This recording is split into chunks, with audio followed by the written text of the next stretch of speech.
Love this podcast? Support this show through the Acast supporter feature. It's up to you how much you give, and there's no regular commitment. Just hit the link in the show description to support now.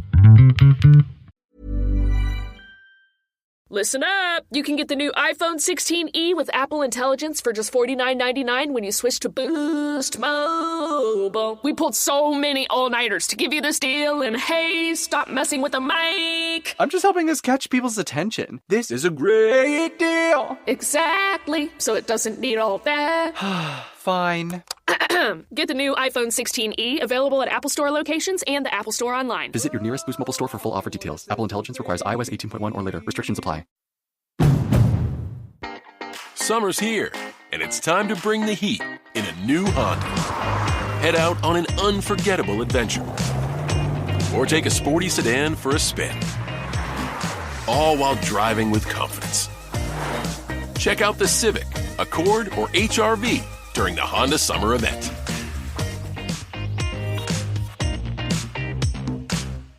See dealer for financing details.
Welcome once again to the first episode of the new season of the Tilton Talk show, sponsored by AMG Logistics, with myself, Paul Lipkiss, the one and only newly married Claire Wilder. Good evening. Even I was shocked then, I didn't know who that was. Mr. No robe and shirt that looks like a tea-towel, Mark Adams. Hello everybody, just wanted to prove that I've got a job. Actually, I think he looks like the pyjamas they give you in prison. No, very nice. Mr. Fixer Craig Courtney. Good evening everyone, welcome back. The Chairman Alan Watter. Good evening everybody, great to be back. And last but not least, Mr. Chris Brown. Good evening. Ladies and gentlemen, boys and girls, strap yourselves in. It's time for your Tilton Talk Show.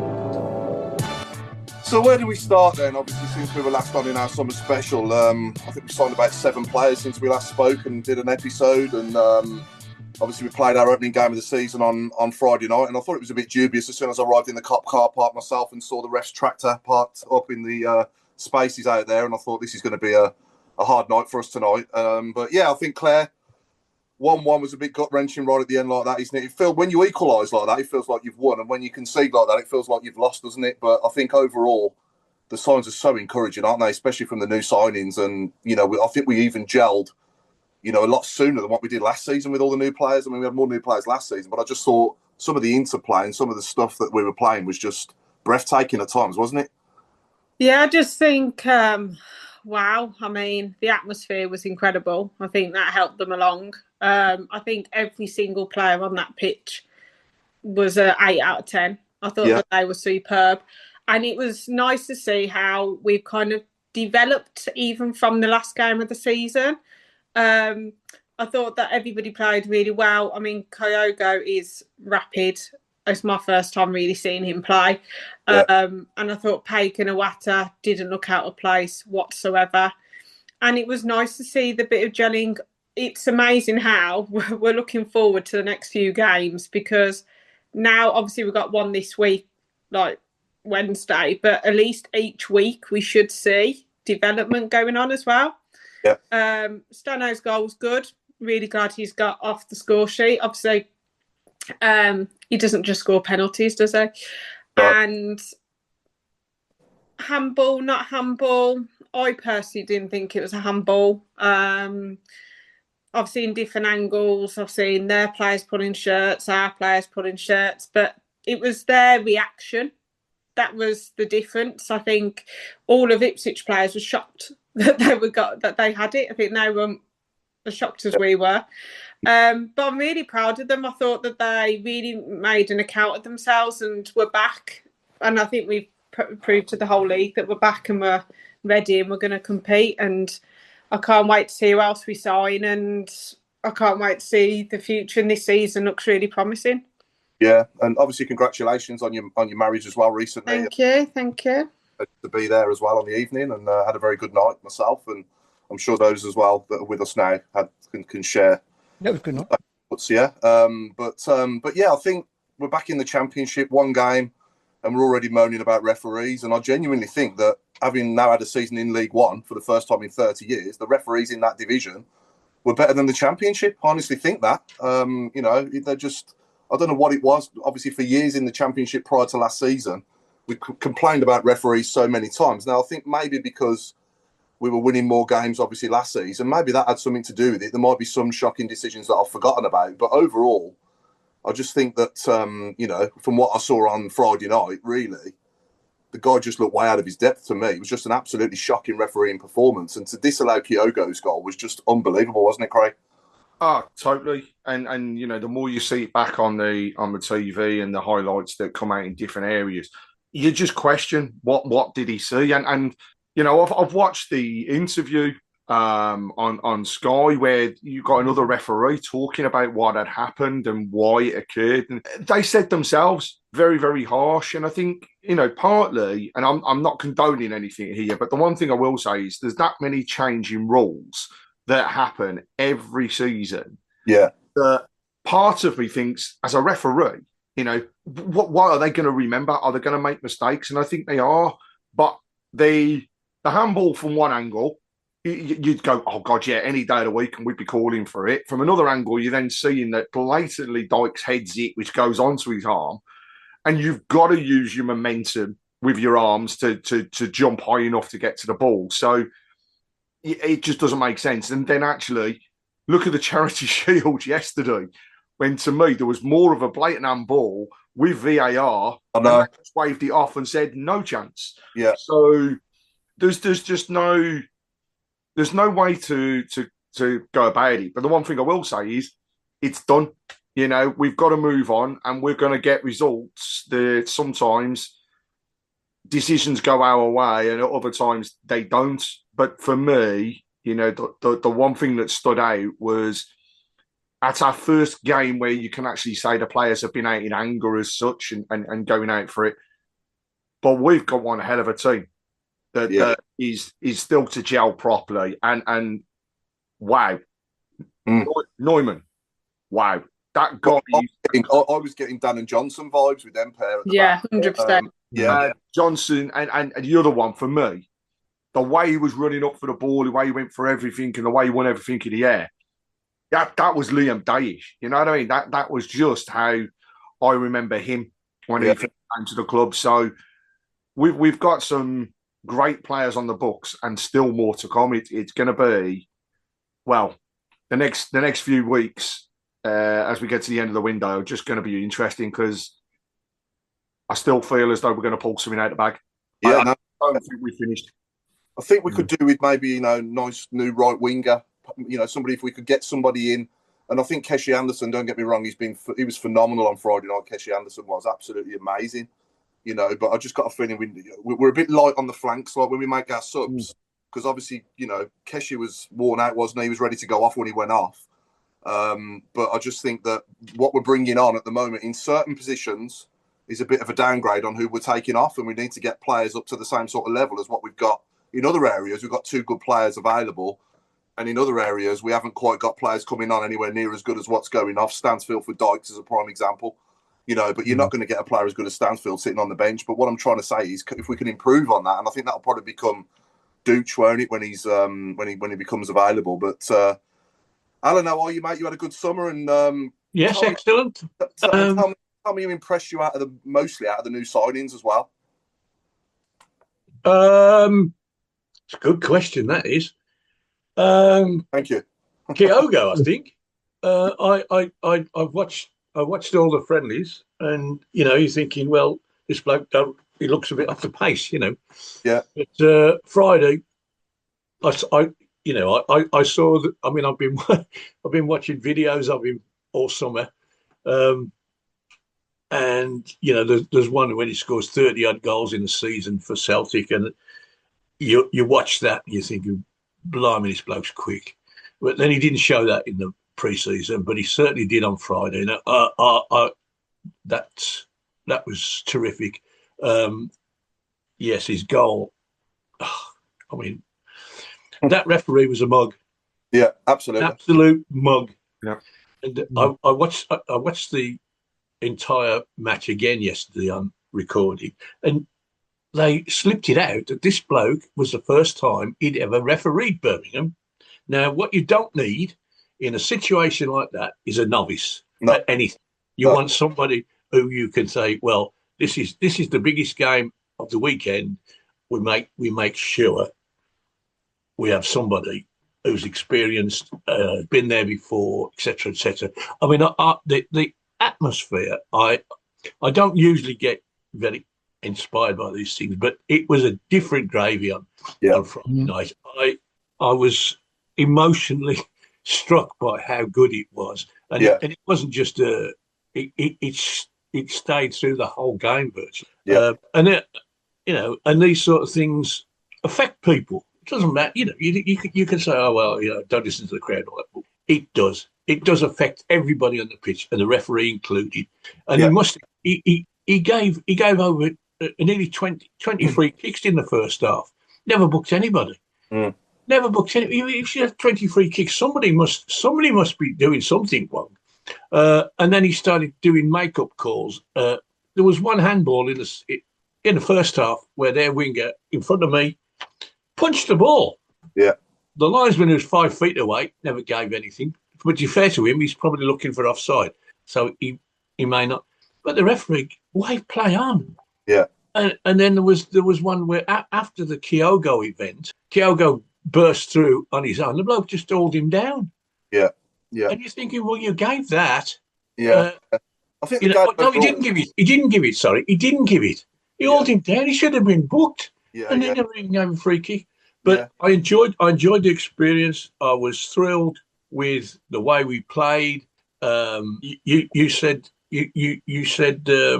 Anderson had a great game. Did. I'm not going to argue, but he was probably thinking about the weakest player. But he did nothing wrong.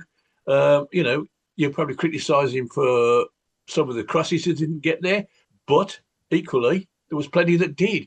Yeah. I thought everybody was tremendous, really was. Except probably the goalkeeper deserves a bit of a telling off for that bloody pass, but okay, we got to wait. That can happen though when we play the way we do, and obviously you watch the top teams in the world. I'm talking now, their goalkeepers do that as well. Because of the way the way that football's played now from the goalkeeper. It's inevitable. It's going to happen. It's just like a misplaced pass in midfield or at the back or up front, isn't it? You know what I mean?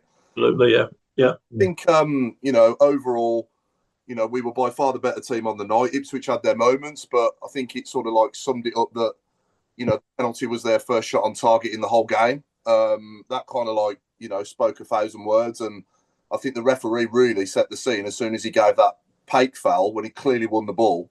We knew what sort of an evening we were in for after that, really, to be honest. But yeah, we got no Mark Meredith tonight, unfortunately. He's otherwise engaged. Hopefully he'll be back with us next week. But Rod, give us your thoughts, mate. And I think overall, it was. Did you enjoy the game yourself? And was you walking out gutted at the end, or was you sort of like? I was. Well, I'd took a point before the game. I was talking to the pigeons before the game. If I could give 11 man on match awards, I'd give it to every one of our lads because they gave absolutely everything. I mean, in the end, it was for Ipswich. In the end, it was just they just relied on dirty tricks. You'd have thought they'd just come up from League One. But yeah, it was absolutely stunning. I mean, from the first tackle, Newman's just won everyone over straight away. I mean, he's so loved already. and that's going to carry us well into the season. I mean, I know we said in the summer special we take, top half, top 10, but I mean, after watching that, what is there to be scared of in this league? Nothing. Nothing. There's nothing. There's nothing. We just got to be consistent, haven't we? That's the thing, That's the thing. Yeah, I was going to say, Paul. I mean, it's all right doing it now, in August, but when the cold nights come in, against Preston at home on a cold October night, we've got to keep this tempo up now. We've raised the bar. We've got to keep it going. We've got to remember this. I think although we all agree that we were the best team on the night, but I watched 2 or 3 other games, and I watched all the highlights, and I didn't see anyone anywhere near as good as us. I watched the Southampton Wrexham game. Southampton was shocking. Yeah. Now I'm not one of these people that would have had them in the top 6 anyway, because they were so bad last year and they've lost players. They're not going to. There is one significant the free kick that won the game for them. But when you're playing better opposition, the opposition can be rubbish, and then they get something like that, and there's a bloke on the pitch that can do that. That's the difference between the 2 divisions. But I wasn't going to feel sorry for Wrexham, but that they certainly weren't. They weren't very good themselves. They got a bit of a they got a penalty, which was right.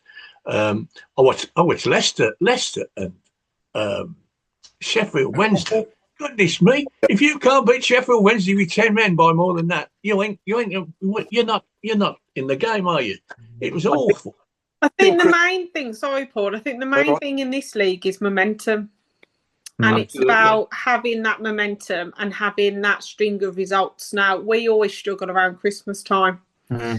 And we did have a bit of a wobble just before Christmas, didn't we? With the Shrewsbury game, we had a few games where we struggled a little bit. And I think it will be about making the squad. Now, obviously, the players that we lacked a lot of pace on our bench, which was the problem, I think.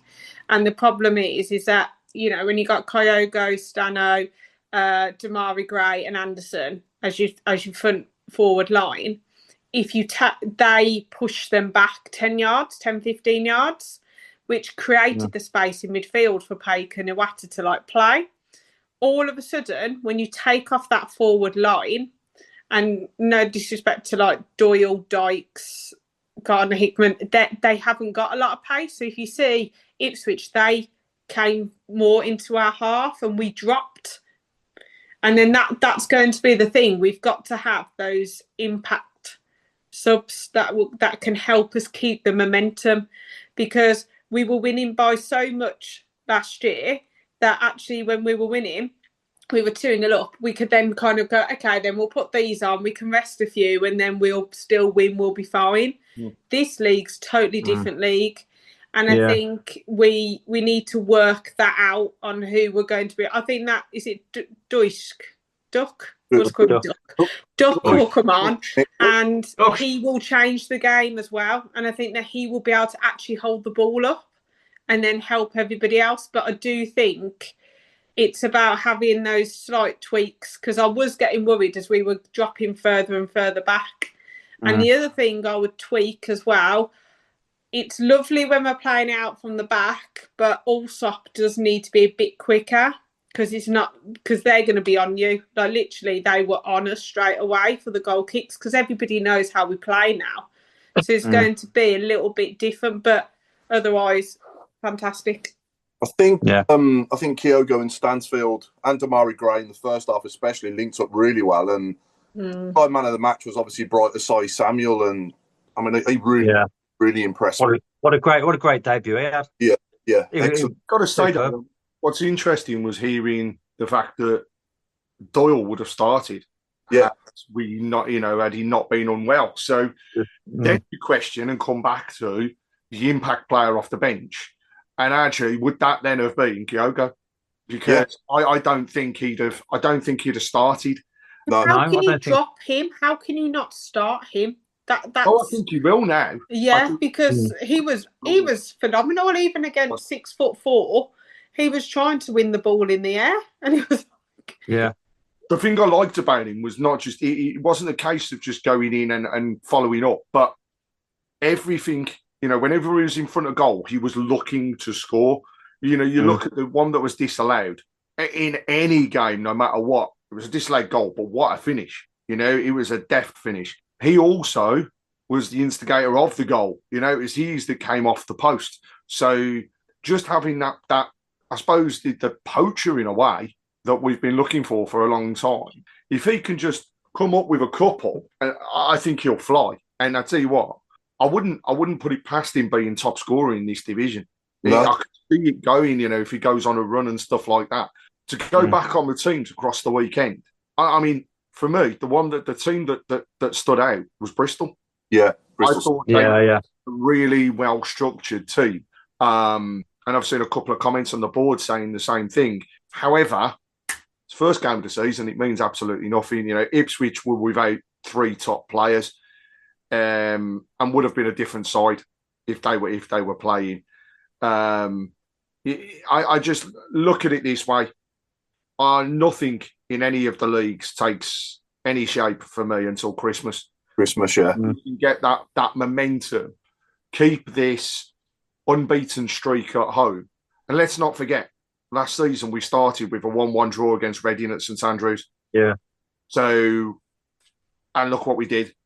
And we went on to that. I'm not saying we'll replicate that, but if we can go on half of that run, we'll be there or thereabouts. But it's going to be a very, very, very interesting season.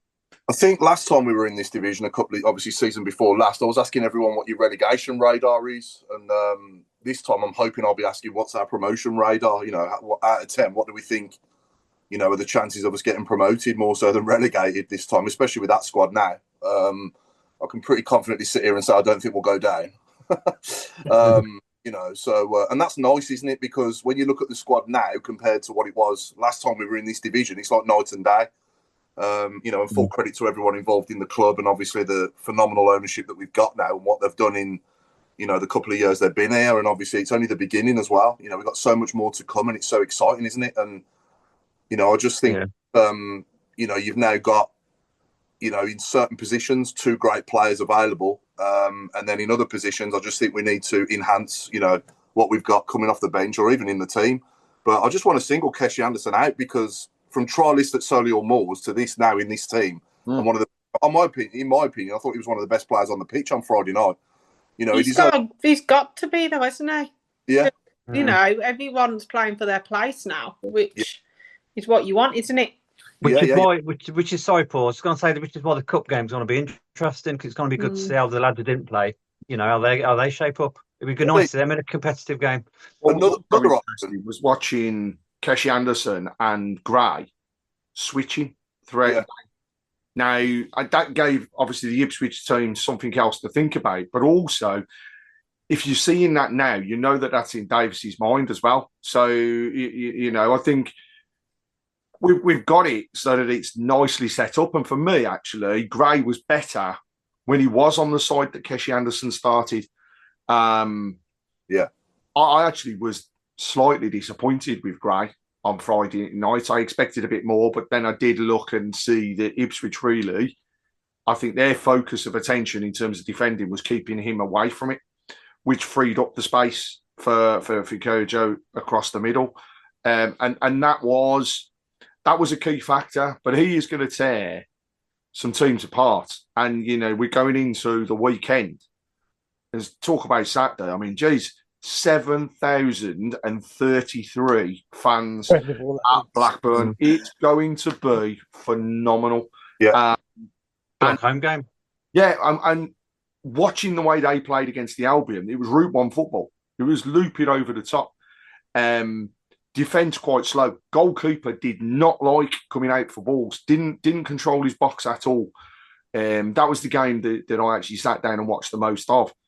And what I found interesting was that Albion didn't really target that goalkeeper in the way that I think Birmingham will. I think what we're going to find is a lot of whipped balls coming in, and that's where Gray may come into his own. And I think the weekend is just I cannot wait because In fact, when was the last time that we had, the question to everybody really, when was the last time that we had a following away from home of over 7,000? Because I can't remember one. Remember 4.5 at Bolton? I was in that one, and that was incredible. 5 at Wigan. There was 5.5 at Barnsley. Take lots to Cov normally. Yeah, I can't think. It's nice to see these teams waking up to the fact that they can sell Birmingham 7,000 tickets and not say, well, you can have 30. Yeah. And then we turn up and there's a stand next to us. Yeah. Totally empty. That drives me nuts. You know what? Well, it's mandatory, isn't it now, Al? They can't. It's mandatory in this league. They have to sell you a minimum of 10% of the capacity of their stadiums. So I think across this season, we've actually only got 2 teams that we're playing where the away allocation will be less than 2,000. Oxford's one. Oxford and Wrexham. Yeah, because 10% of Ewood Park could be 33,000, wouldn't it? Because it's 30,000. Well, at least no one can moan this season, though. It's going to be great. Well, I ain't got one for Blackburn. I'm moaning Remember already. that you don't have to sit in your seat in away games the way you want. Yeah. No, let's see how it all pans out, but I haven't been this excited. I think this just feels different to anything ever, doesn't it? It's a totally different feeling than we've ever had before. You know, just going on that day. Most of us can remember when we had 7,000 at home. Yeah. What Warren was a style. He's made a point. You don't get 7,000 very often. It's normally cup games. Yeah. I can't remember how many we had Flag Day at Preston, but not 7,000. Right? Yeah, right. I think it was about 6,000 or 6,500 that were at Preston because I was there for that one as well. Yeah. But just thinking about it, we might be going back the times of the FA Cup games when we've had that sort of following, you know, Liverpool. Mind you, we took MK Dons a few years ago. We took a few, didn't we? Yeah. MK Dons brought about 6,000, didn't we? Yeah. So we'll have to just see if anybody that's listening can come up with when was the last time. And we'll talk league games that we had 7,000 plus in attendance for an away game. Remember, Blackburn's our bogey team. I mean, I've been we ain't got a good record away there, to Blackburn a lot, and I haven't seen many wins. No. And normally we play horrendously. So come on, Blues. Was Lee Clark the last manager to win there? With Lee Novak scored Lee Novak scored an absolute worldie, didn't he? He did, yeah. Wasn't it? Wasn't the last time we lost 4-0 or something? Oh, I can't remember. There was a 4-0 loss, and there was a. It ain't a good one, is it? We saw Wayne Rooney on the open house the night before, and then he went there on the Monday. We saw Wayne Rooney on the open house, and then on the Wednesday night, 2 days later, we got hammered 4-2 there. If you remember, yeah, I do. But I remember us being 3-1 up in the Premier League when we had Savage. Savage scored, and Darren 3-3. Yeah. 3-3 that one. Yeah. We still fluffed that as well and drew 3-3, didn't we? Yeah. So it's just not a happy hunting ground for us at all, is it? But hopefully we can bury that bogey on Saturday. It's about. I can remember us winning there on Boxing Day when centre half, what was his name? 20 years ago. Darren Pearce. Darren Pearce got the winner. Oh, did it? Boxing Day. That's 20 years ago now. Yeah, I don't remember that. Okay. Any good comments coming in on the shout boxes? Good evening to everyone on YouTube and Facebook shout boxes, and we hope you've all had a good summer. We're also live on X tonight for the first time. So. Oh, are we? And good evening to everyone on X and watching on X as well. So have we got any good questions or comments? Any others? Questions, but comments around the 7,000. So there's a few people shouting out. They think he was in and around that when we played Bolton and stayed up last game of the season. Okay. Then Liverpool away, Bill Mintz has mentioned there. Fraser Higgins has said we took a few thousand to Fulham when we beat them 5-2. Yeah, remember that. Jason Hughes, this is a really good point, this is, because we do experience this across the leagues, but he said he's got a mate that follows Brighton, and all away tickets in the Premier League are capped at £20. So, 20. Yeah, it's a joke. So why have we not got the same in the Championship? And I totally agree, because at the end of the day, we get promoted, we get it. What's the difference? So it's a great shout, and one that perhaps we should put across to the EFL, because don't forget, fan power does get listened to. I know it's not very often Birmingham City do, but raise it. They have feedback mechanisms. Put it through and ask the questions. In times when people are low on cash, why should we pay over the odds for something? Yeah, 38 quid Blackburn was, wasn't it? For me, anyway. Blackburn 38. 38, yeah, I paid, yeah. Oh, God's sake. Blackburn 38, Coventry, I think Leicester was 35. Coventry's going to be more as well. Coventry's 40 quid. Yeah. We better bloody win after I pay 38 quid to go. You know what I mean? Welcome to my world on a weekly basis, Paul. But I have to say, the year in advance. Yeah. No, it's not. It's way over the odds, I think, for Blackburn. But if they can get away, they make the money. Yeah, I know. You can buy a house in Blackburn for that. I know. Absolutely. We've talked about a lot about our club and our owners, and a totally different subject, but got to show solidarity with Sheffield Wednesday fans.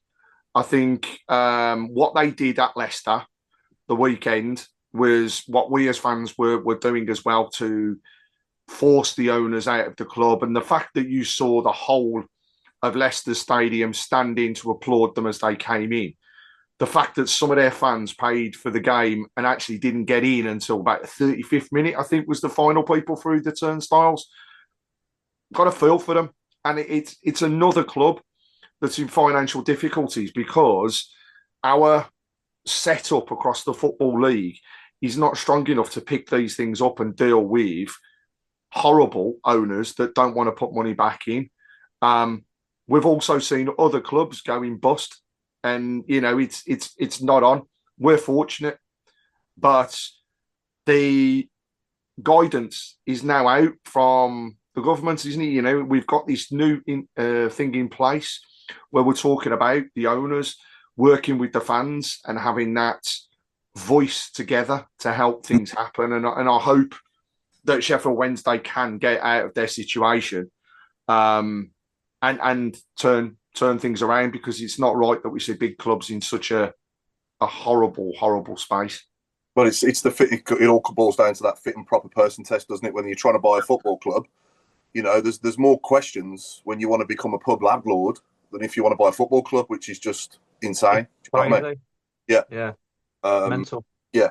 So not that we've got to worry about it now, because we've got Super Tommy Wagner and Well, like you said, Craig, we're fortunate. Yeah. Very fortunate. So God knows what would happen to us if they hadn't saved us, because we'd have been in the same probably position by now. And I feel for Morecambe fans as well, going down the leagues even further. You've got your diehard Morecambe fans that go home and away, and you've got the members of staff that are losing their jobs and everything. It's just terrible. It's nice to see the other clubs rallying round Morecambe, and I think those ones that are offering seats to those fans that have got season tickets, etc., I think is absolute wicked gesture, and he's superb across the board. What this also does, though, is show the gulfing difference in financial situations from the Premier League and then down through all the others, because look at those teams that have been relegated from the Premier League. So Leicester facing points deduction. Yeah. They're going to fail the financial fair play. Yeah. Got Southampton relegated, but still got to get rid of people to balance the books. Yeah. Ipswich did exactly the same. They've had to do things to balance the books.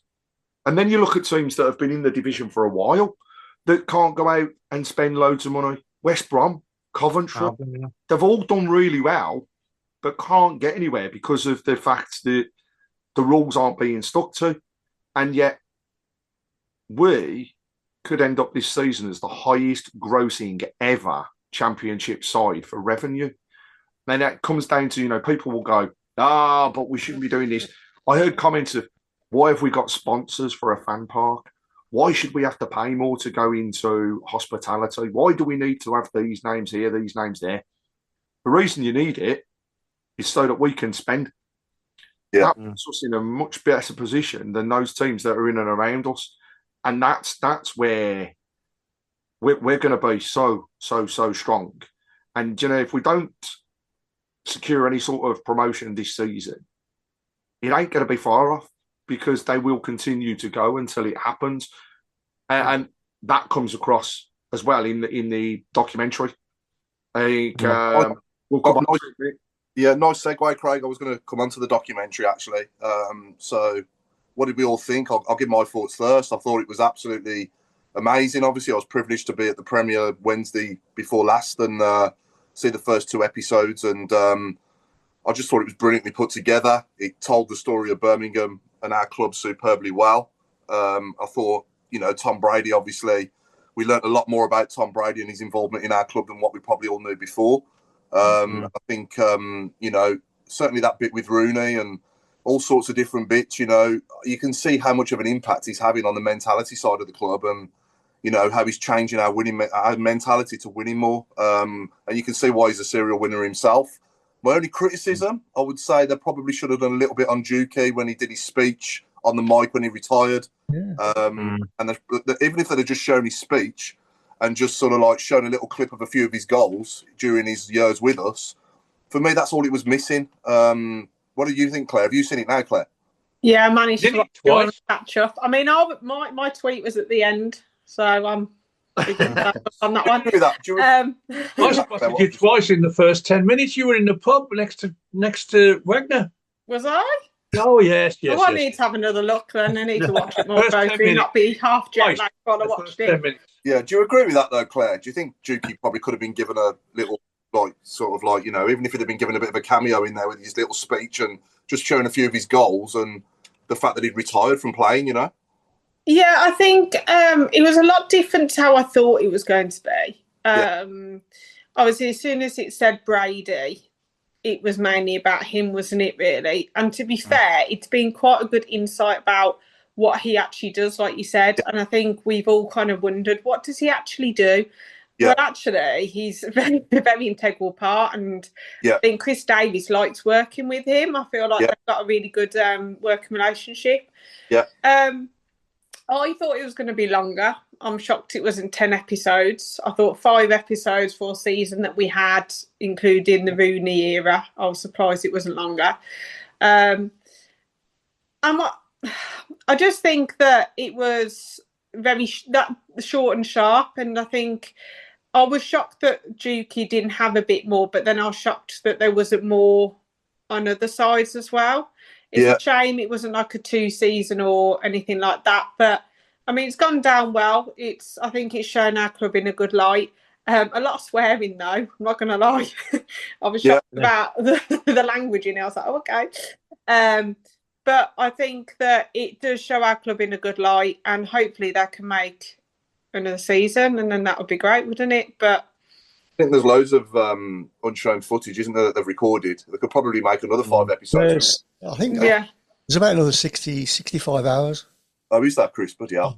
Okay. Wow. So it might be nice to have like a bit of unseen, and like that we keep bringing out those. I mean, we've got all these other things going on. I mean, I can't even keep up. I mean, I've been jet lagged for about 4 days. But literally, I think they could make things out of those, and then that would be quite nice to have little snippets. Yeah. I think there will be bloopers. There's got to be bloopers. Yeah. I think Pat and Mavis were absolutely fantastic. Yeah, they were great. Yeah, we need Pat and Mavis t-shirts in the club shop available. With that's a great. we should get them on the show. Oh, knock one up. 10 minutes. We need t-shirts with Pat and Mavis saying "better than an orgasm." When they said that, I literally nearly spat my tea out. It was brilliant. It was great. Yeah, absolutely fantastic. I feel sorry for Alfie May, though. I'm not going to lie. When he was on there and then he was talking, and then I was just like, oh, I feel so sorry for you. But we got Ned was on there, so I was hooked on that episode. Yeah, I got the impression when the manager was talking about Alfie that they'd said they didn't kick him out. They say it's up to you. You want to stay, you'll be in such and such a position. If you want to go with a blessing. And I think, I thought, well, what a terrible thing, and blah blah blah. But I think it actually was handled very well, and I think Alfie's I mean, he scored in his first game, and I think Huddersfield will win that league. It wasn't as bad as it appeared on the surface, put it that way. I thought Chris Davies dealt with the situation brilliantly, and I will say, I hung on every word Tom Brady said when he was talking about what he does and how he encourages people.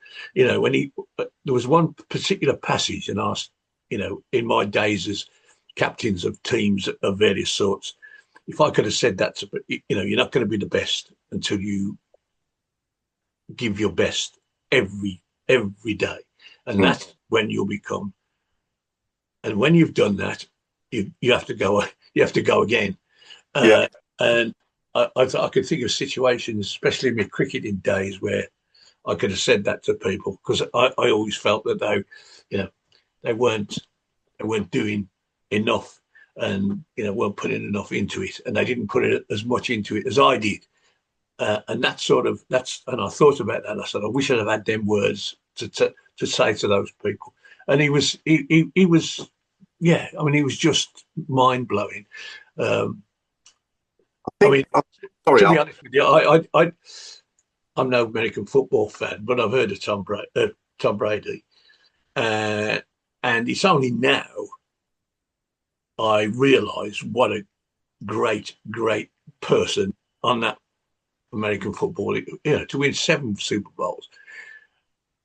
It's, can you think of anybody who's won 7 FA Cups? Can you think of anybody who's won 7 league titles?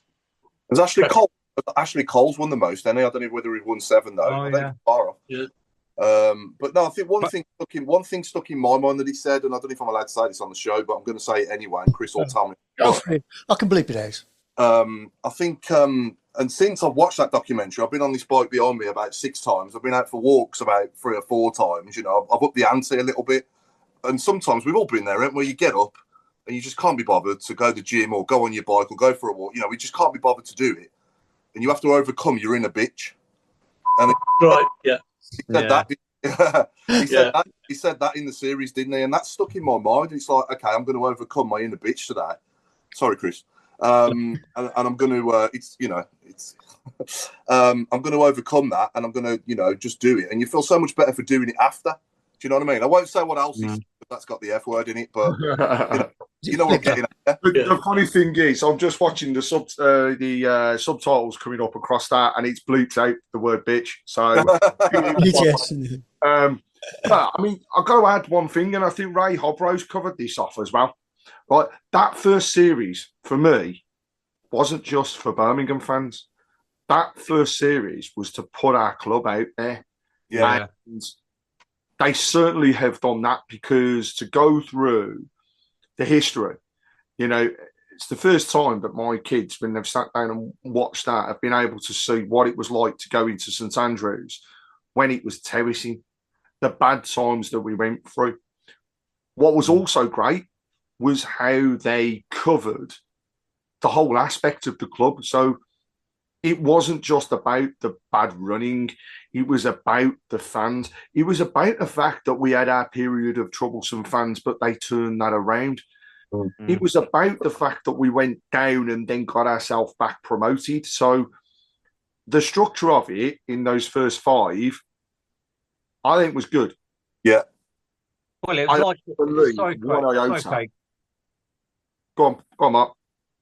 I was going to say, it was like a general icebreaker, wasn't it? Yeah. To like a wider audience.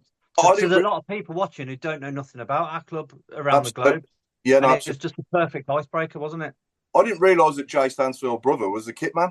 I didn't know that. I knew that. Yeah. I didn't know that.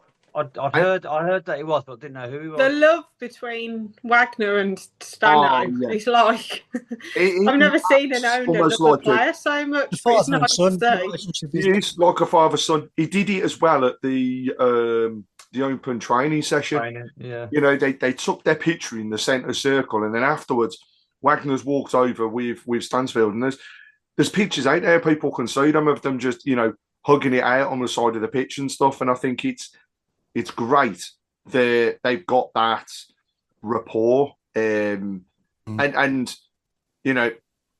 Is there going to be a second series? Oh God! If they don't do a second one, they're missing. There will be. I know. There has to be. There has to be. It would be nice to have more fans, though. I think because obviously they followed the same lot. Yeah. It would have been nice to have more. Different title as well, maybe. A broader debate, yeah. And what I'd also like to see, and to come back on Paul's point, you know, bit on Juki, because I thought that third episode, and I apologise if people haven't watched them all here. It's not a total spoiler, but our third episode based on Stano was incredible and hit every possible heart that watched it. And, you know, there were times throughout that where I had wife and girls in tears. The Wembley part for the kids, I think, was the realisation around what had happened. But the Stano story and the way that they put that together was wow, you know, and Whisper, fair play, because that was the way to bring that across. And they could do something really, really similar with Juki. You know, you could have an episode based on all of his time at the club and now what he's doing, because he is still part of the future of this club, you know, not as a player, but what he is doing in the background. And I think there's that. Gardner didn't get much in there, and I think he needs more airtime for the work that he'd done. And the other thing is, I'd like to hear from the backroom staff, because you heard from Chris Davies, you get that. But I'd love to hear from Mike Taylor. Mike Taylor's been through every scenario with this club. Yeah. Winning things, promotions, playing in the top divisions, relegation, now coaching, relegation, getting back up there. He's going to have some stories and a half to tell. So it would just be great to see that aspect. And, you know, for those people that said it was a poor man's version of the Wrexham one, no, it was a different setup. It was a different structure, and it's not designed to do what Wrexham did. It's designed to be Birmingham City and our story.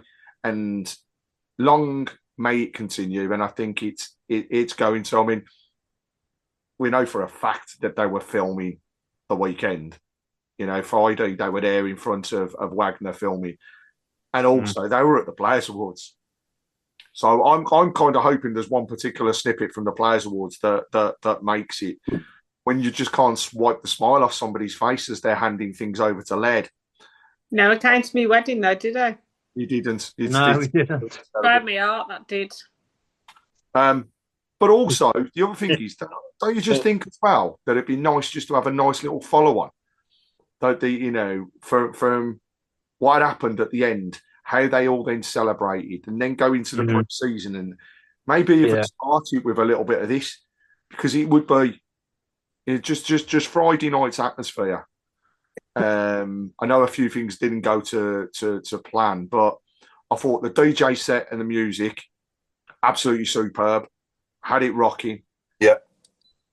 Will say that, you know, couldn't hear people on the microphone. That was the only disappointing thing for me. The interviews, didn't hear much from Chris, didn't hear much from our player of the day, and I'd love to have heard more from him. Glegor, wasn't it? What did we ask as well? What do we have to be in our seat for 7:30 for? Yeah. There was I thought that. There was due to be something, but they couldn't do it for various reasons. But there was due to be. I nearly got indigestion eating my pie as well at 7:25. You managed to get a pie. How did you actually get a pie and you actually got served? Absolutely. I didn't get one. Yeah, after queuing for about 20 minutes, 20 minutes? That's sure as well. God. Coming back onto the Stano episode, I think his mum should be really proud of, you know, the lads, you know, that she's nurtured them into, because, and I'm sure his dad as well would be so proud of what he's become, and also his brother as well, you know. I think they're certainly doing him proud, and their mother as well, but, you know, their mother should take loads of credit for what they're becoming. You know, it's an incredible achievement for her, you know, because I can only imagine what she's been through, you know, and what she's still going through as well. I would imagine it's not something you ever get over, is it? So, yeah. But I think another thing that surprised me as well with the documentary was going straight from Wayne Rooney to the last game of the season. And we sort of bypassed Tony Mowbray and Gary, really, you know. So that was a big surprise, but I don't know. Did it need it? What do we think on that? Do we think we really could have mentioned a couple of games under Tony Mowbray in the circumstances, or was it probably best left out? For me, I was pleased in a way that they left that out. Just for Tony's sake more than anything else, because he doesn't, you know what I mean? He's been the absolute mill, and you know, I do wonder whether perhaps they did ask, can it be included, and it wasn't. But that actually, the way they ended it and the way they brought it down to that relegation stage, it kind of kept you on your seat a little bit more, because everybody knew what was coming, but it was the way that they did it and that jump. But also what that showed for me was the incredible amount of love that came from the fans at the end of that game, which some people didn't see, they only heard about. But to see it and to hear from Tom saying how he felt was just, I mean, that was just brutal honesty, wasn't it? And that was from both of the Toms. You know, the fact that you heard from Tom Brady, they were not good enough. We've got to change things. They have to go. You know, that really for me can only come from a true sportsman and professional in that sport. You can't get from anybody else that level of honesty. Yeah. Last thing then on the documentary. Let's go around the room and out there to our viewers. Give us your rating out of 10 for the documentary. I'll start us off with an 8.5. Chris? 10 for me. Yeah? Yeah. Okay. Claire? I think an 8.5. Mark? Yeah, I'd say 8.5. 8.5, yeah. Craig? I'd go for a 9, but only because I wanted to see a few more faces in it. Okay. Alan? 9.5. And I'm only knocking the 0.5 off because I noticed one or two mistakes, shall we put it that way, inconsequential. But I thought, no, that's not right. That didn't happen. That they got things the wrong way round, and they said that the home game when they presented the trophy was the last game, and it wasn't. You know, we played Cambridge the week before. There's silly little things like, but I'm like that. I notice these things because, you know, let's face it, I thought we've all done it. We watch every game, and you spot these mistakes. But that was the only thing. I loved it. I watched it from beginning to end. I put it on at about 7 o'clock in the evening, and just after midnight, turned the telly off. I know. Yeah, I've gone through it. I've seen every episode twice. Yeah, I've watched it twice. Yeah. So I've seen episodes 1 and 2 3 times. Yeah. I think Ray Hobro said 8 out of 10. Mark Hoadley has said 8 out of 10. Chris Rowe 8 out of 10. Pete Taylor 9 out of 10 for me. The production was absolutely incredible and unlike ones that I've seen before. So some really good feedback on the board as well. Yeah, no, absolutely. The other thing I picked up on as well was we were playing at, say, Peterborough away, and we were on the attack and we scored, or they'd show the fans like getting up saying, go on then, and they're at St Andrews in the main stand. Yeah. A couple of occasions of that. Yeah. But apart, you know, that's just a silly little thing that I've noticed. All that sexing it up. What, in the main stand? I love Clayton's comment. The main stand. Painted the steps in the main stand. Oh yeah. They're now blue and white, not grey and yellow. Well, it's just 5 minutes, fellas. I managed to get my head managed to make an appearance anyway against Norwich when Beeley puts a challenge in it. For the camera flicks to Tom Wagner, right in front of him. So that was my claim to fame. Any more of us been? I was there in the car park at Wrexham. I saw you before the Wrexham game. My claim to fame is I had a T-shirt in the opening scene. There you go. You did. I made. My tweet came at the end. You did. Yeah. And we saw the prison cells very early on, so Rogue was also. No, me and Mr. Wilkes were there when Brady first arrived. Getting out of the car. I didn't see Adam though, but yeah, I saw myself. I never saw you. Yeah. He superimposed it. Alan was all out. There was a comment from Ian Clayton, by the way. He said it was 8.5, but only because we lost the final. But actually, really, it should be a 10 because Brady called the posh fans beep, beep, beep. Yeah. That actually, that is the one thing that did make me laugh about that was just the way he came out with it. And it was, but that would actually, for me, that would be what a fan would say as well. So it kind of shows they're not just owners, but they are fans. Yeah. Now, before we come on, yeah, I'm going to move on from the documentary now, and I want to just talk about it for a moment, the Trevor Francis statue and the way it was unveiled and just how absolutely incredible. I'm going to give my rating on the Trevor Francis statue straight away of 15 out of 10. I think it's unbelievable. Yeah. Craig? It's incredible.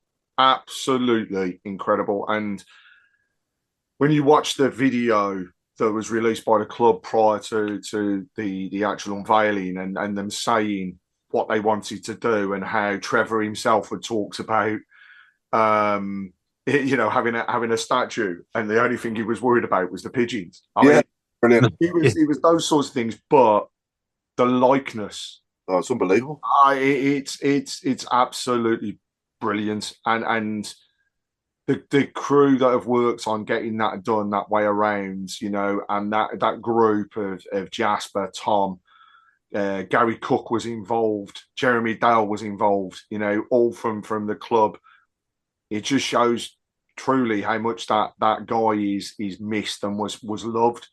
And I think the unveiling, the only thing for me, I was disappointed that we didn't see more players that Trevor had played with over his time. And actually, it would also have been nice to have a few that, apart from, Benno, there wasn't many more that were there that were under. I'd have loved to have seen, like, for example, Andy Johnson. Yeah. I mean, with what happened on that pitch in the Millennium Stadium, it would have been nice to see him there. But the unveiling was great.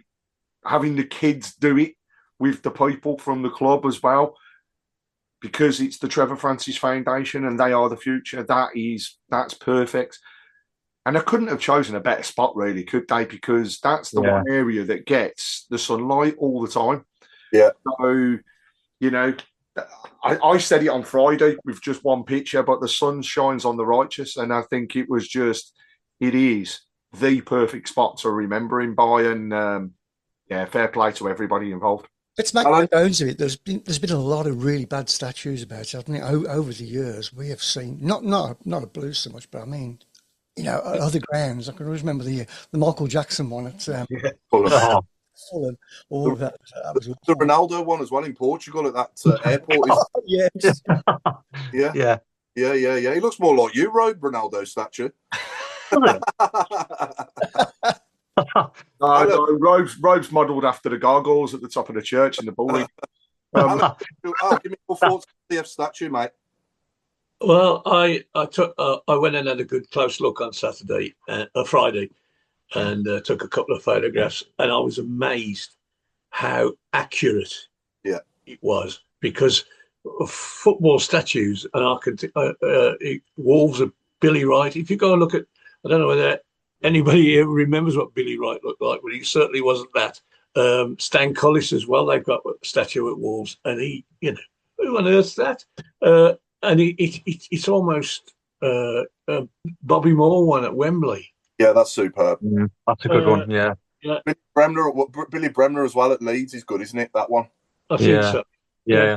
But it's such a and the position obviously that he took up was, if you want to remember him when he was playing, that's how you would remember him, because he used to do it 20 odd times a year, and was just I mean, I went to his engagement party. How about that? Did you? Yeah. Wow. Yeah. At the old British Legion. Can you imagine a superstar like that having his engagement party at the old British Legion? But wow. What were the Royals like there? The old British Legion. Yeah, just curious. Yeah, well, I know you're on. The ones in the main stand haven't improved, but they have at least painted the floor so you can find your way to them. So I was going to say something else, but I'm not going to. I'm not going to go around the room with this. Are we all agreeing on a 10 out of 10 for Trevor's statue, or is anyone going lower or? No. So the whole thing, perfect. Yeah, and the same viewers as well. If anyone wants to give it lower than 10 out of 10, let us know. But I'll be surprised if anybody does. Yeah, well, I agree with Ian Clayton, because if you see Brady's one that's been unveiled today, that's awful. we could have had a different kind. So fair play to whoever made it. Good job. Yeah, no, definitely. Yeah. Now we've got a new feature in the show, haven't we, this season, called the Blue Room. And we sort of like, if anyone's got any subjects on the panel that they want to suggest should go in the Blue Room, and we'll sort of count up over the season the things that we've got in the Blue Room. So the Blue Room is basically anything spectacular or anything that should be mentioned on or off the field that's that good, it should be put in the Blue Room, basically. Forever. Yeah, forever. And I mean, I don't think it's a bad start to suggest Trevor's statue should be in there. The only other thing I can think of would possibly be the documentary as well. But any other suggestions other than Trevor's statue and the documentary, and what do we all vote on this week? I've got to put Tommy Wagner in there. Yeah. We wouldn't have what we've got today. You wouldn't have a statue. You wouldn't have the stadium. You wouldn't have the players, and you wouldn't have the management team if it wasn't for him. No, so I just think in a whole accumulation. So yeah, TW for me. Claire? It's a hard one, really, because I think you've kind of the three main things at the moment, wouldn't it? Don't say Ethan Laird. No, well, hopefully I get to see him on Wednesday.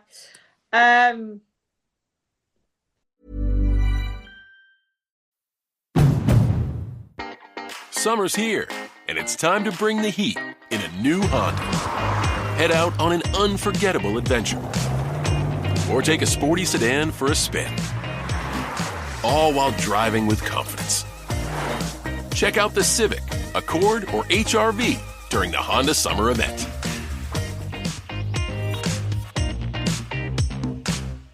See dealer for financing details.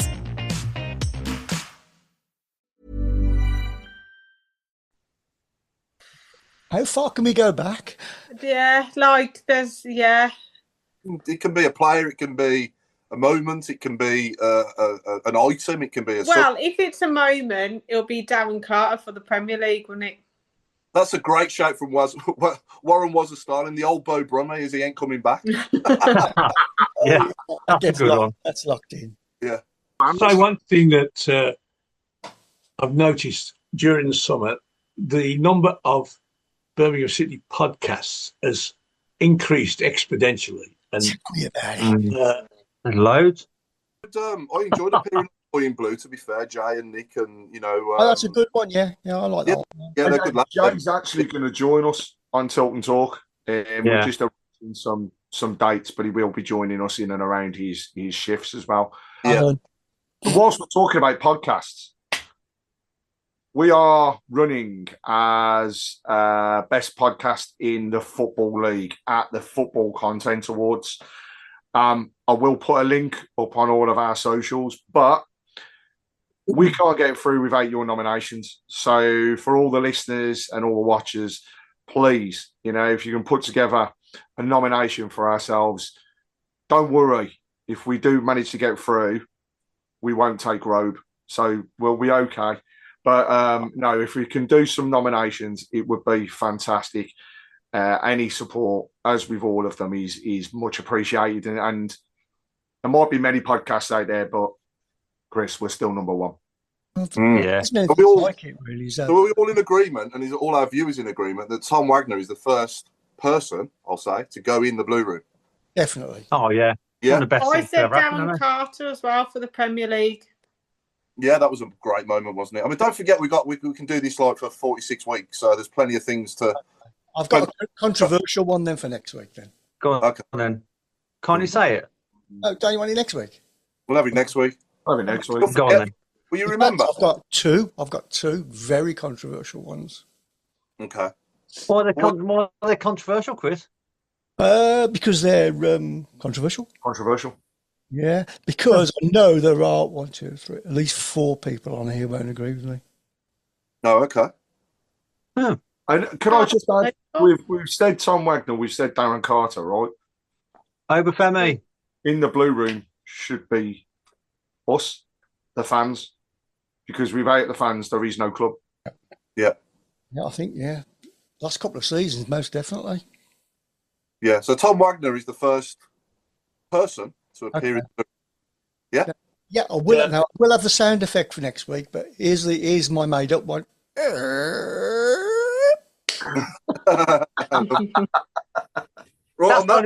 sounded like Rooney's team talk. No, that was the Zimmer frame he was following. Do you want to hit us with a Who and the Barnets? That wasn't the Who. Okay. Well, is that a band? Right then. So, what would you like first? The Barnets. We'll have the Barnets. Here we go. So, tell us who they are. He didn't play for Barnet, but here's their Barnets, and they should be coming up on this very, very soon. And that's Barnet because he played for Barnet. And it can't be Dave Barnett because he played for Barnet. Exactly. Right now, and I've completely forgot who they are. So until I've revealed photographs. But let's get people interested. Right, okay. So nobody yet, I don't think. Nope. I can't see anything. Open your eyes. Yeah. I've got it on the screen. I think I know the top one. Oh, okay. Yeah, I think I might know the top one as well. Should we I can't see the bottom one. Should we let tilt your phone a bit there? No, bottom forward to me. Right, Dave Twiner's gone for Kieftenbeld. Okay. No, he had more of a sweep across his head. Mm.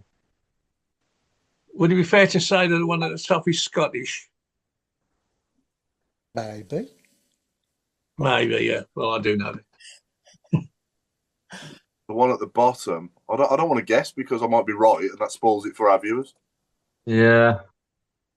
Stick it in the chat. I want to have a look because I can't actually see it. Paul Lilly's gone for Mark Ward. Warren Starling's gone for Chris Holland.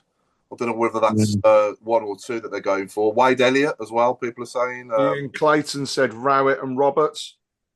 I'm going to put the pictures up in a bit. When Daniel Ruin has said Christian Benitez. No. Not Brock Madsen.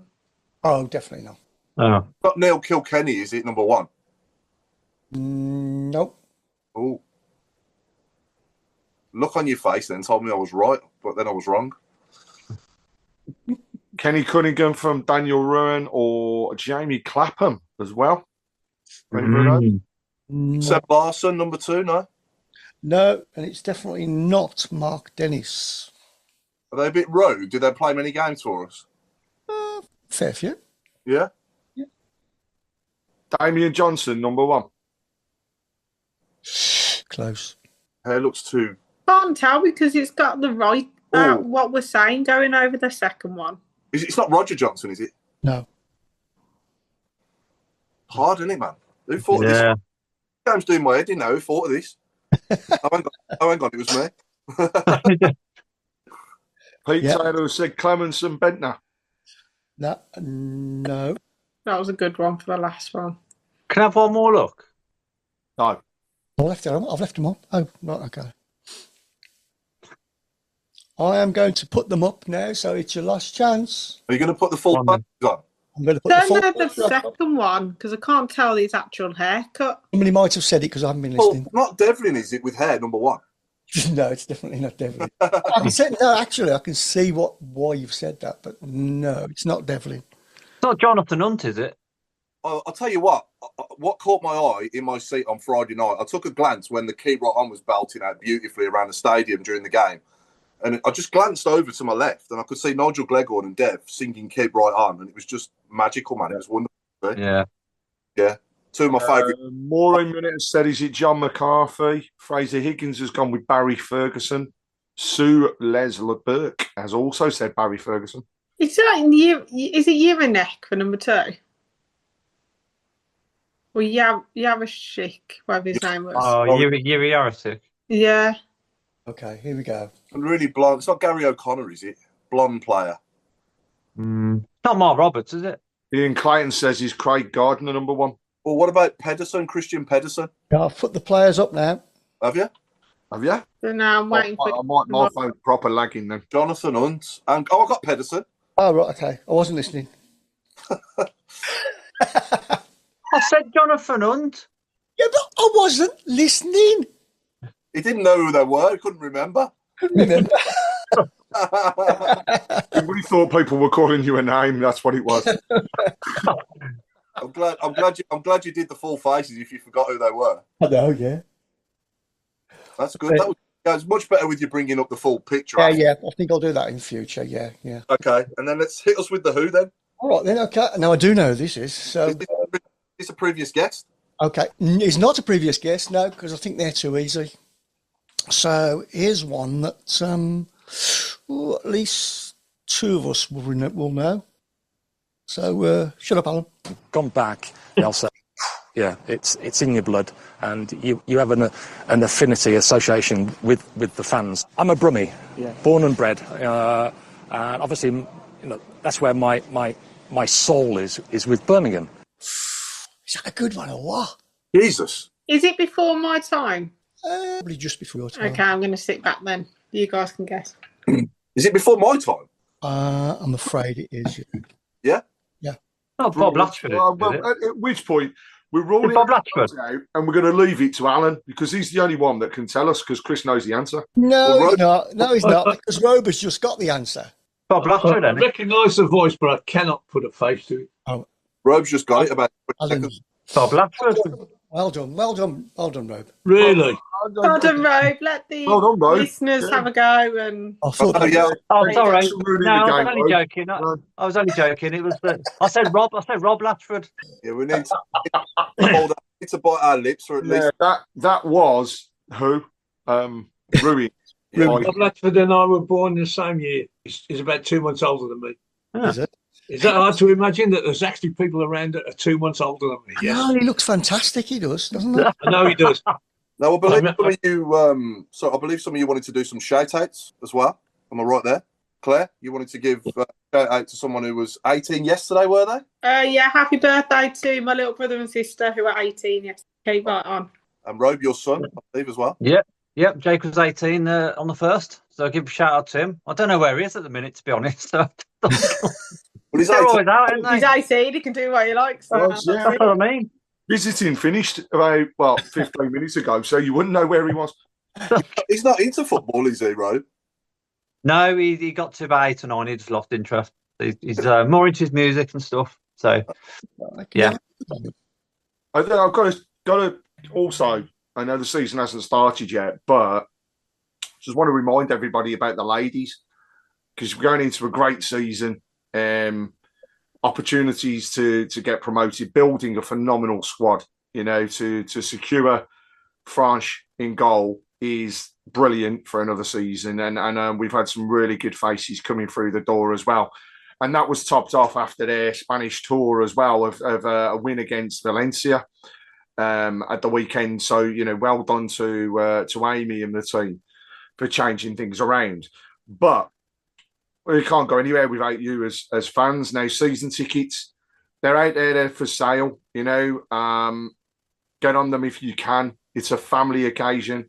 It's not like going down to men. However, for those that haven't seen it, I will get the video out of when Amy was doing her interview around her points from last season and what she thought was outstanding. And the part that stood out was when she turned around and said, I was in the stadium and they started singing Keep Right On. And it was that last game of the season when we had over 7,500 in the stadium and Keep Right On was sang. And it helped on that occasion. Didn't get us over the line. Obviously was disappointing, but this time around it can make the difference. And the first game of the season is at home against Bristol. And there's no men's game. So please get yourselves down to St Andrews to back the women. I guarantee that some of those families will go to one game and then we'll not turn back and we'll go back to others. So it's well worth getting down there to see what's going on. And we got the League Cup as well. And the League Cup this year. What I don't want to see is people, seriously, just turning up for a League Cup game against those people from the other side of the city whose name will not be mentioned. But we've drew them in the League Cup along with Spurs. So there's some great League Cup games that are due to come up, but it's not about one game. It's about the season. So come along, support them in the league. And then, when it comes to the League Cup games, let's get behind them. Let's get as many people in there as possible and let's make it hostile for when they do come and play us. But more to come on the season as we get closer. We have got a giveaway going on at the moment. Right, I have 10 teams left on a card. The card is going to the Stroke Foundation or Stroke Association and is something that is very close to Stephen Gill, who writes our blogs, very close to his heart. Teams are £3 each or 2 for £5. And the winner will get a signed Liliag shirt that has actually been put up by Stephen himself. So please help us support if you can. £3 a team, 2 for a £5. Message me direct and I'll let you know which teams are left and we'll get that draw made. But a lot more to come on the ladies team and as we progress throughout the season. And let's back them as much as we possibly can. I think it's only right as well to say congratulations to England women as well, isn't it, for winning the Euro? Yeah. Phenomenal. Stado. Yeah. To do it Craig, is it not true that they've changed the promotion criteria this year? Is it this year? Where the second playing a playoff with one in somebody out of the Premier. Indeed. And the other thing is the fact that the Premier or the Women's Super League, as it's called, will also be looking to maintain their figures as much as possible as well because they want to grow the size of that league. And the only way they can do that is by not having people relegated but still getting people promoted. So there will be opportunities galore as we go through this. Yeah, no, absolutely. Lily, thank you very much. I will message you straight after the show. No, I think since we were last on for the summer special as well, we sadly had, I mean, ironically, it was the day I bought the new shirt. So I was there buying the new shirt the day it came out. And I'd literally come out the shop and looked at my phone and I just could not believe it when I saw that Diogo Jota was sadly involved in a car accident. And I think it's only right, send our love and thoughts to everyone, obviously his family first and foremost and friends and everyone at Liverpool Football Club as well on the back of that because it was just so terrible, wasn't it? It was so shocking to find out. It's the kind of thing where we were when we found out, wasn't it? Yeah, it's my birthday. Was it? Oh, okay. Wow. One more mention, Paul. Terry Hennessy died the weekend. Yeah, that was right. Get on with it. He was 200 games. He was. Well, put it this way: when we sold him to Forest, it was as bad, if not worse, than when we sold Trevor to me. He was the one outstanding player, international footballer. Came in the side at 18. I saw his debut against Man City, in which Dennis Law played. And he actually. A couple of my mates from school reminded me of this today. He actually came and watched me play because he was going out with a friend, the sister of one of the team, and he came one Saturday morning. We'd be about 13 then, and to watch us play. And he went to live when he finished playing, he went to live in Australia. Don't know why. Didn't do any more footballing out there, but he was a superb player. He played wing half. And then he became our second defender, if you like, second centre half, and was superb at that. And we got a lot of money for him which was very sad. And he had a good career with Forest, and he went to Derby afterwards, won the league with them. He was one of my he was my first real football hero. You know, the man that's. For those of us that didn't have the pleasure of watching him play, tell us a bit about who would you compare him to now? What position did he play, and who's most like him in today's game? Would you say? Well, he made his debut as a wing half. He took Johnny Watts' place, and then as we were regularly relegation candidates in those days, he moved back into the back four. We started having things like back fours then, and he played alongside Trevor Smith, Winston Foster, and so on. And he was like Bobby Moore in that position. He didn't go out making a fuss. He just took the ball off people. He got there first, and he took the ball off people, and he was such a good passer of the ball. He played in the Bobby Moore style, shall we put it that way? Yeah. A wing. What's happened to Rowe? He's gone sideways. Oh, he's up. He's gone. Hey, we've got rid of him. Just quickly on that note, what is everybody's first ever hero at Blues? Oh, mine was probably. Good question. Mine was probably Nigel Gleghorn or Simon Sturridge. They were my two favourite players in my first team. When I started watching Blues regular, I would say them two were my favourite two players, and just after that as well, Louis Donoghue as well. But I'd have to say Nigel. If I had to choose between them two, I liked them both just as much, to be honest. But I'd probably just edge it with Nigel Gleghorn. Okay. Yeah. And that's why it was so special for me, glancing over at Dev and Gleghorn singing "Keep Right On Together," like, you know what I mean. Two of my favourite players from like the late 80s and early to mid and late 90s as well, and early 2000s as well, obviously. What about you, Claire?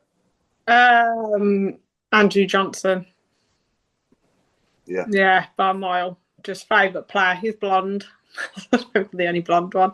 And then I saw him once in Sainsbury's, and I was too shy to go up. I remember seeing him in Zanzibar. I was chatting to him in Zanzibar, the old club in town, where I met my wife, actually. Yeah. This was in about 2001, the same year I met my wife there. And those of you that don't remember it, it is now a closed down. I don't know what it is now, but it went on to be called Oceana the last time it was a club. I know that. Oh yeah, that's gone as well. Yeah. But yeah, I saw him in there the once. Pete Taylor's first hero was Granger. Michael was a member of Terry and Hennessy from his school days. Ian Clayton said his first hero was Simon Sturridge. Johnny Vincent, PW on YouTube. Okay, yeah. Craig, what about you? I mean, you've mentioned Sturridge, you've mentioned Gleghorn, but when I was at school and college, I used to play centre half, so I can't help but think about some of the centre halves that have been at the club. But I think, you know, when it comes to sitting down and watching the game and knowing the two players, friend of the show, Ian Clarkson, I thought was absolutely superb. Yeah, player as well, yeah. Captain as well, leading us down there. But also Vince Overson, the never say die, proper hardcore defender that he was when I first started watching the team. So I think those would be my first two, but I've also got to put in there Johnny Gale, because nothing to me will beat that overhead kick at Wembley. No, brilliant. I think that's definitely one of the best moments from my childhood. But I think I really enjoyed as well watching Ian Rogerson play as well. He was a good player as well, wasn't he? And obviously Tatey as well when he first came on the scene as well as a kid. You know, he was brilliant, wasn't he, as well? He was brilliant for us, full stop throughout. But, you know, when he first broke into the first team, vaguely remember him cutting in from the left with his right foot and curling it right in the top corner. And I was right behind that. And I just remember him scoring. I can't remember who it was against, though, but it was a brilliant goal. I've got to answer as well, just on here, Daniel Roon's question. Do you reckon we could try and get Craig or Wagner on the show? We will try our absolute utmost.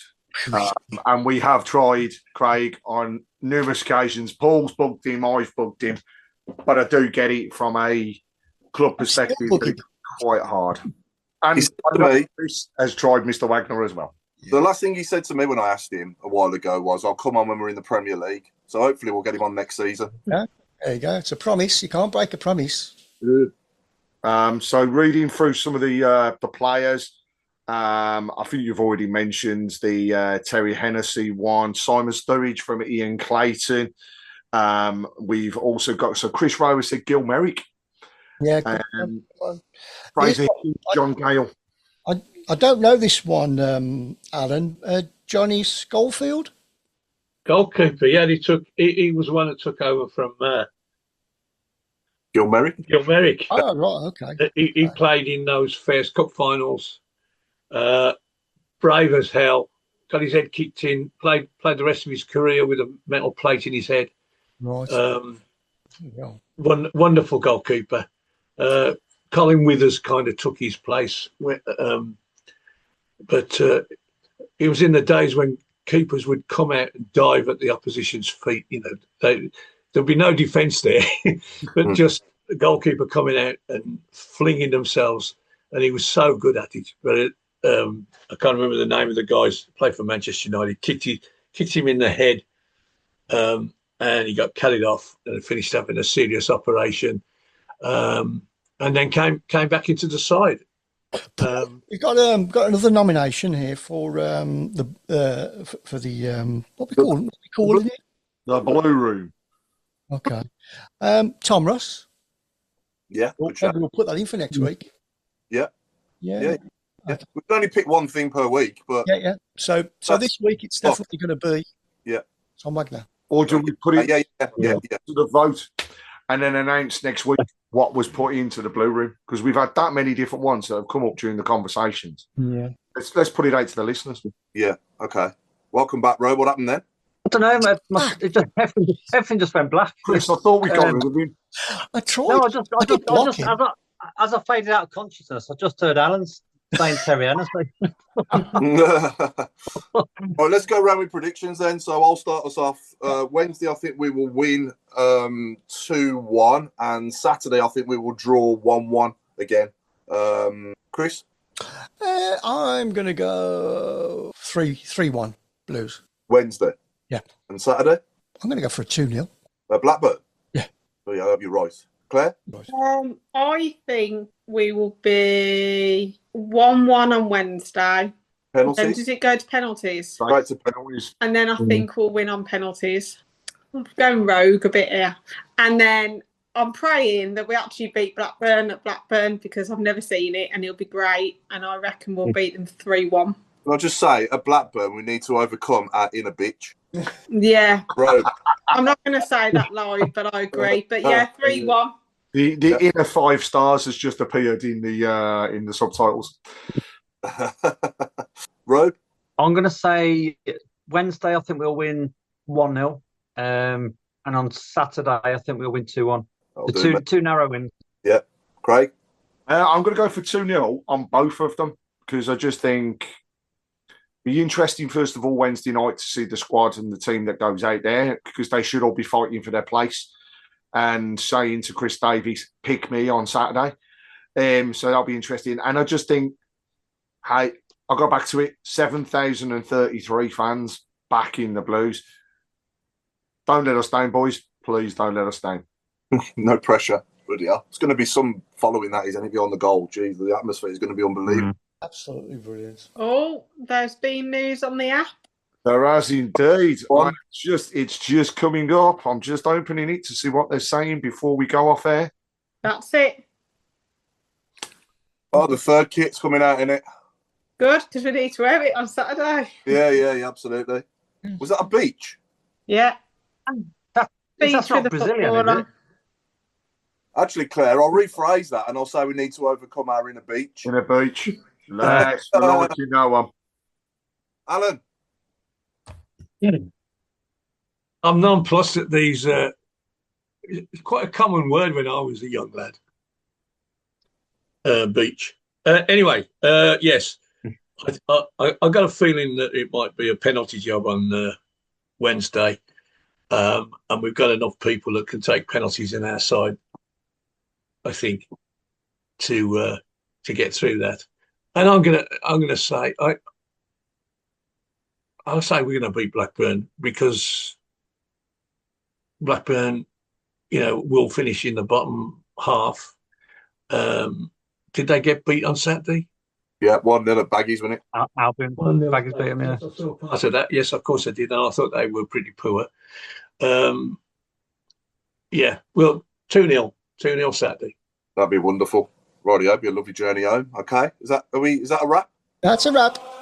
Okay, so thanks for watching, everyone. We've been the Tilton Talk Show. It's good night, sponsored by AMG Logistics, of course. It's good night from me, and it's good night from Claire Wielder. So I can't get over that. It's a good night from me. Can't wait to see everyone on Wednesday and Saturday, and it's a good night from the Robe. Good night from me, and I've been practicing, so I'll be in tune now. So I'm going to say good night from me, and I'm going to say good night from Craig.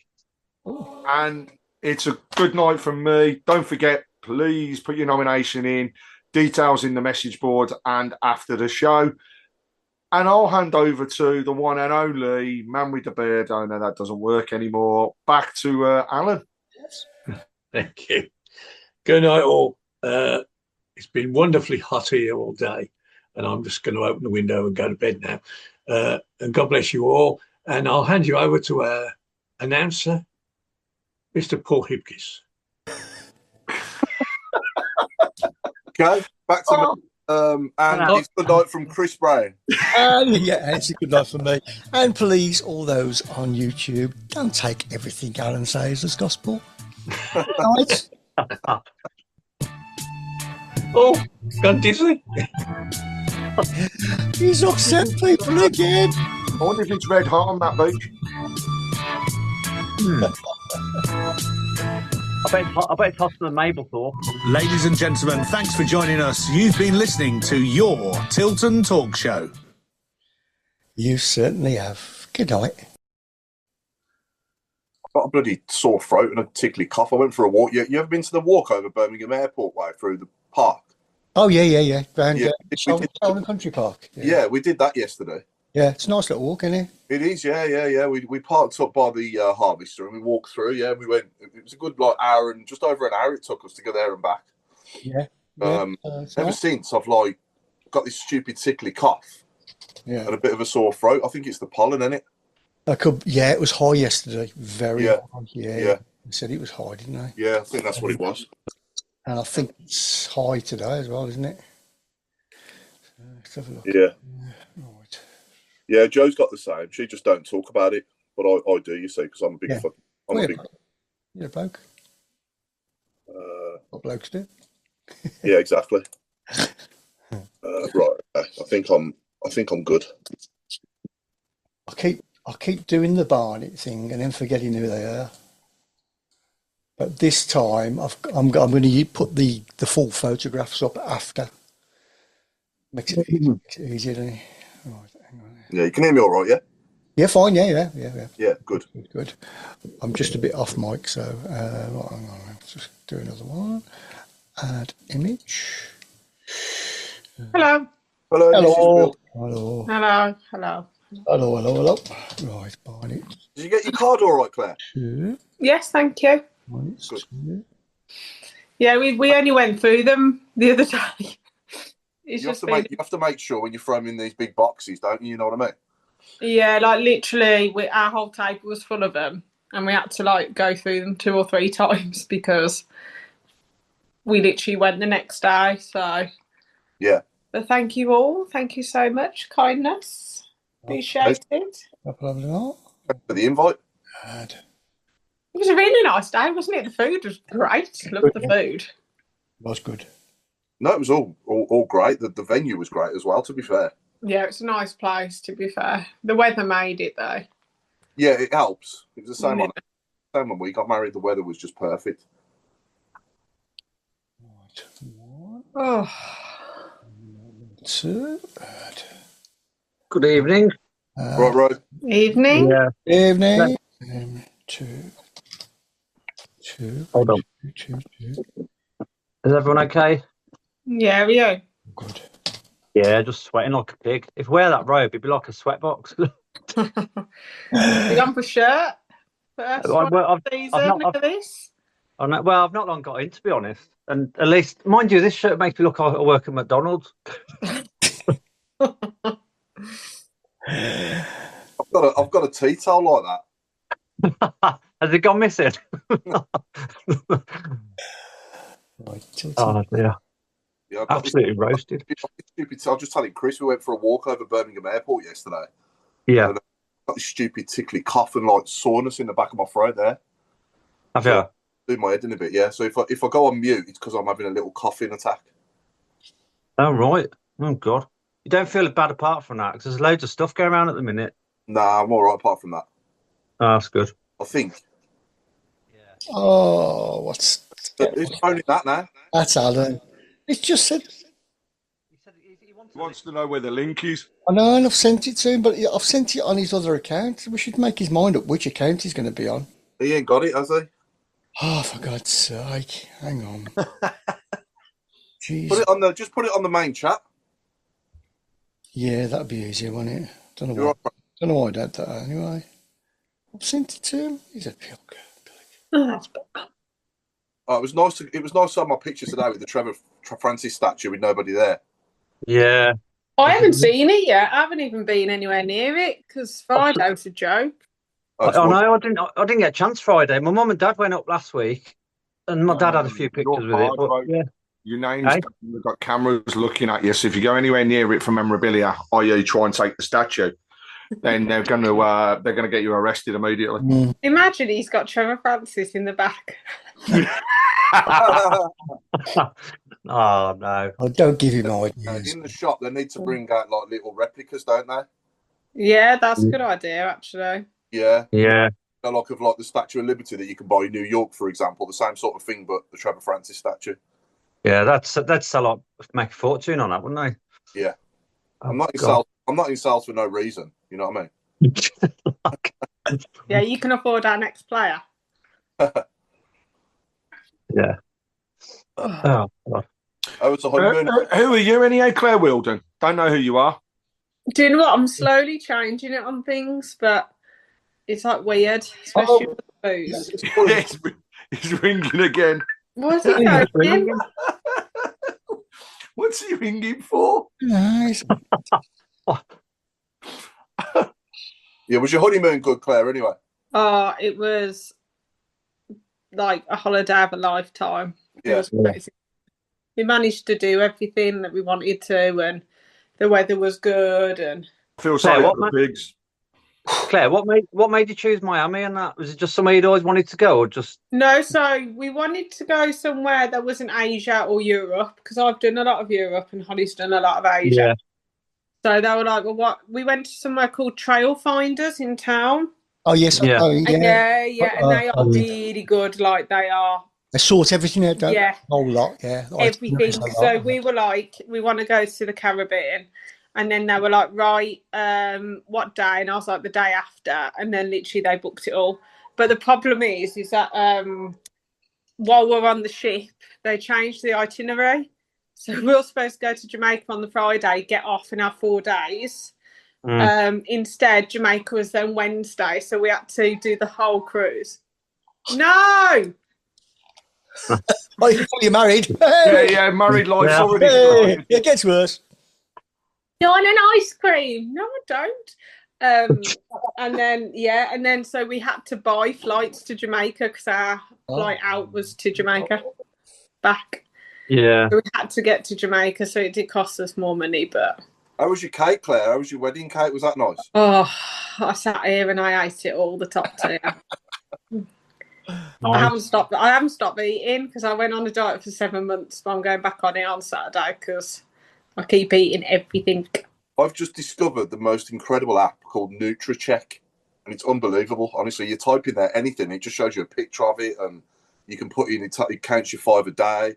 You put how many glasses of water you've had. It's just unbelievable. Honestly, I've never heard of it before, and I started using it literally yesterday. I'm on Kaunas or something, and then it like literally tells me everything. Yeah, okay. And then it's got like the nutrition of what I eat and everything. I've had no sugar, no biscuits, no cake, and no chocolate for 4 weeks and 3 days. Anybody know where that is? Apart from when I went to your wedding. Wow. An ambulance or an ice cream man? It's an ice cream man. Ice cream man. That's my house. It is. How do you know that? I've just asked Holly to get me an ice cream. Oh. That's a little bit weird that you. I was like, that's my area. Alan, good evening. What is your account? You've got about 9 accounts, haven't you? I don't know which one's what. No. You know, yeah, you've got 2 accounts. Which is your account? You've got an old one which I've just given you this link on. Well, that's the one. I don't have anything else. You've got a new one. You've got one with a profile picture and one without a avatar or something. Yeah, without one. Well, I don't know. Well, I had a new phone. Yeah. I had a new phone because I can't remember what happened to it. Now I broke it. Yeah, broke the screen. That shouldn't affect your I think I didn't know that, and I think I set up another one. Another account. Oh, right. And that's why you'll see a different picture of me if you can see it at all. Yeah. Where I look about 40 years younger, but I couldn't find. So you look 60. Yeah. Anyway, that's the one you need. Ah, right, okay. Right, I'll just get this. Do you reckon the away kit will come out Friday? Third kit. The third. Yeah, the third. It's got to in it because what we're going to play Blackburn in otherwise. Exactly. It's got to come out Friday. Unless they wear. I think unless it comes out when they wear it, and then that will be good. Yeah, but you can't. Because then you won't get it leaked. Oh, okay. Yeah, good shape. And then you just available after they've worn it. Yeah, maybe. I'll do like a. This is what it is.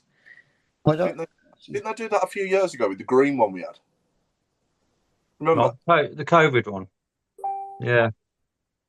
I can't remember. Oh, Claire, she's had a 99 as well. She hasn't been out the house because I can see the door. Literally, the door's there. She hasn't been out. I just put, is it a 99? And she's put, unless she was referring to you not knowing where it was or thinking it was your house. I'm not surprised. I'm surprised she said no. Mm. If it was not tonight, I would have said yes. Claire, can I just clear something up and tell me to mind my own business if you like? Yeah. What's with the name change? What does that? Ooh. Well, I'm married now, Alan. So yes, but where does the name? Well, okay. Where it's her name on Facebook? She has to have a different name because of the job. She does. She did. So Holly's name is Holly Wilden, but on Facebook she's something else. Oh God, yeah. Oh, okay, that's clear. That's what it. Yeah, people. Like, I've had a few people go, I don't understand, and I was like, yeah. Could it have been Holly Gibbling? It could have been, but I've got brothers, so I'm hoping the name carries on with them. Oh, okay, fair enough. And she's got 4 sisters, so yeah, that's why. Else I would have kept it, but it's what it is. I'm a bit behind, so I need another mini bit. Good job. Do we know who's coming on when? What do you mean? As you like guests and stuff. I think we need like a mini calendar so we know. The only one I'm talking to at the moment is Will Brazier. Oh yeah, that'd be a good one. Yeah, so I bumped into him outside the shop when the shirt was launched actually, and I got chatting to him there because I took part in his game with the wheel. You know, you had to guess the play. Oh yeah. Will. And then I've just got chatting to him since. I did ask him if he was free tonight, but he's not. He said he'll let me know when he's got a free Monday and he'll come on. Is Chris coming on? Chris Lloyd? Not tonight. He's in Wales, but hopefully next week. Did he walk there? I'll get that Vicky on. I think I'm going to get her on after the Oxford game. Right then. We're gonna have to go there. She's on TikTok. Right. Fan. She's a guest fan, is she, or something? Yeah, she does like loads of stuff. Oh, okay. Right then, quiet please. Let's go. Have you been? Who's been to Maplethorpe? I have. I went about 12, 13 years ago for a few days. Oh right. I went there when I was about 5. Yeah. Wonderful beach. Wonderful beach in Maplethorpe. Never heard of the place. I thought you were talking about a lady. It's near Skegness. Skegness, yeah. I've got a fact for you, Alan. My mother was Miss Maplethorpe 1956. Oh, I can well imagine. What? Yeah. I can well imagine. I mean, the good looks run in the family, don't they? Oh, definitely. Yeah. Thanks. I'll get the money over to you later. Oh wow, that is. I tell you what, that's low. That is. I thought Rope could stroke low just to happened? No, that's low. That is. What is? What happened? He's sucking up to Chris. It's terrible. The rest of us abuse him, but Alan, no, he's sucking up to him. You know? I don't want to fall out with anybody. You've upset everybody on YouTube now. You can't.